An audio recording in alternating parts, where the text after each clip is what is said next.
BC రిజర్వేషన్లపై Telangana Congress సర్కార్ వెనక్కి తగ్గడం లేదు. ఎన్నికల ముందు బీసీ బిడ్డలకిచ్చిన హామీని నెరవేర్చేందుకు 42% రిజర్వేషన్ల అమలుకు అలుపెరగని పోరాటం చేస్తుంది. హైకోర్టు స్టేపై వేసిన ప్రత్యేక లీవ్ పిటిషన్ ను సుప్రీంకోర్టు కొట్టేసినా ఏమాత్రం వెనుకడుగు వేయకుండా బీసీ రిజర్వేషన్లు అమలు చేసే మార్గాలను అన్వేషిస్తోంది. స్థానిక సంస్థల ఎన్నికల్లో బీసీలకు 42% రిజర్వేషన్లను అమలు చేయడానికి వివరణాత్మకమైన చట్టపరమైన రోడ్ మ్యాప్ ను సిద్ధం చేయడానికి సీనియర్ న్యాయవాదులు, రాజ్యాంగ నిపుణులతో సంప్రదించాలని నిర్ణయించింది. ఈ మేరకు కేబినెట్ లో చర్చించి అధికారులకు ఆదేశాలు కూడా జారీ చేసింది. చట్టపరమైన అభిప్రాయాల ఆధారంగా భవిష్యత్ కార్యాచరణను వివరించే నివేదికను 2 రోజుల్లో సమర్పించాలని అధికారులను కోరింది. మంత్రుల సూచన మేరకు ఈ కీలక రాజకీయ ప్రతిపాదనపై ఈ నెల 19న జరిగే TPCC political affairs committee PAC సమావేశంలో తుది నిర్ణయం తీసుకోనున్నారు. పార్టీ పరంగా రిజర్వేషన్ల అమలుకు సంబంధించిన విధి విధానాలు, ఎన్నికల వ్యూహాలపై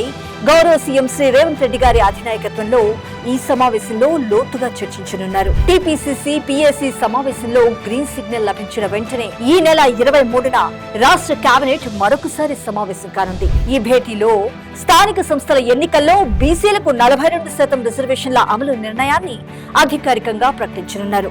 రాష్ట్రంలో సామాజిక న్యాయ సూత్రాన్ని కాపాడుతూ బీసీ కోటా పెంపును అమలు చేసేందుకు తెలంగాణ కాంగ్రెస్ సర్కార్ కృత నిశ్చయంతో పనిచేస్తుంది. స్థానిక సంస్థల ఎన్నికల్లో ఎట్టి పరిస్థితుల్లోనూ బీసీ బిడ్డలకు 42% రిజర్వేషన్లు ఇచ్చేందుకు కసరత్తు చేస్తుంది.